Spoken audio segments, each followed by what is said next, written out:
ভেনেজুয়েলায় ঘটনা ঘটিয়েই এবার ভারতের পিছে লাগল মার্কিন প্রেসিডেন্ট ডোনাল্ড ট্রাম্প। প্রধানমন্ত্রী নরেন্দ্র মোদীকে প্রশংসায় ভাসিয়ে দেশটির ওপর আরও শুল্ক আরোপের হুঁশিয়ারি দিয়েছেন ট্রাম্প। প্রতিশ্রুতি দেয়া সত্ত্বেও রাশিয়া থেকে তেল আমদানি অব্যাহত রেখেছে New Delhi.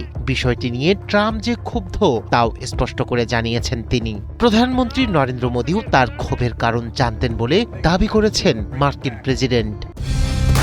Colour expert, George sap এবং মাইল্ড অন হ্যান্ডস টেকনোলজি সমৃদ্ধ অরিক্স ক্রিস্টাল ওয়াশ আপনার লন্ড্রি এক্সপার্ট।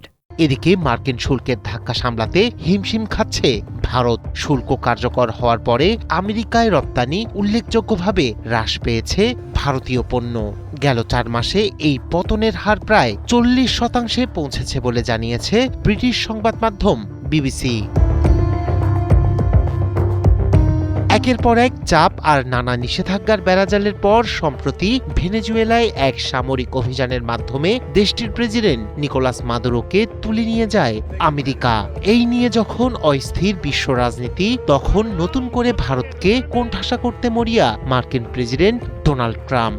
মুখে একরাশ মধু নিয়ে ভারতের প্রধানমন্ত্রী নরেন্দ্র মোদীকে বন্ধু হিসেবে পরিচয় করিয়ে দিলেও অন্তরে বিষ ঢেলে শুল্কের আঘাতে নয়াদিল্লিকে বারবার বিদ্ধ করছেন তিনি। ওয়াশিংটনের দাবি মেনে নিয়ে রাশিয়া থেকে তেল কেনা না কমালে ভারতের ওপর শুল্ক বাড়ানো হতে পারে বলে আবারও হুমকি দিয়েছেন ডোনাল্ড ট্রাম্প।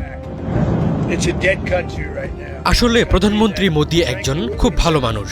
তিনি খুব ভালো। তিনি জানতেন আমি খুশি নই, আর আমাকে খুশি করাটা গুরুত্বপূর্ণ ছিল। তারা রাশিয়ার সাথে বাণিজ্য করছে, আর আমরা খুব তাড়াতাড়ি তাদের উপর শুল্ক বাড়াতে পারি। এর আগে রাশিয়া থেকে ব্যাপক পরিমাণে তেল কেনার শাস্তি হিসেবে গত বছর ভারতীয় পণ্যের উপর আমদানি শুল্ক বাড়িয়ে 50% করেছিল আমেরিকা। এই উচ্চ শুল্কের ফলে ভারতীয় পণ্য মার্কিন বাজারে প্রতিযোগিতা থেকে ছিটকে পড়তে পারে বলে সতর্ক করেছেন বাণিজ্য বিশ্লেষকরা। এতে 2025-26 সালে ভারতীয় রপ্তানি পণ্যের চালান 40 থেকে 45% পর্যন্ত কমে যেতে পারে বলেও আশঙ্কা করছেন তারা। এর ফলে বেকার হয়ে পড়তে পারে দেশটির বস্ত্র, রত্ন, গয়না, চিংড়ি ও কার্পেটের মতো শ্রম নির্ভর খাতে লাখ লাখ শ্রমিক। অসীম কৃতজ্ঞতা। গত সপ্তাহে বার্তা সংস্থা রয়টার্স জানায়, আমেরিকার সাথে বাণিজ্য চুক্তি চূড়ান্ত করার প্রচেষ্টার অংশ হিসেবে রিফাইনারিগুলোকে রাশিয়া ও আমেরিকা থেকে তেল কেনার তথ্য সাপ্তাহিক ভিত্তিতে প্রকাশ করতে বলেছে ভারত সরকার।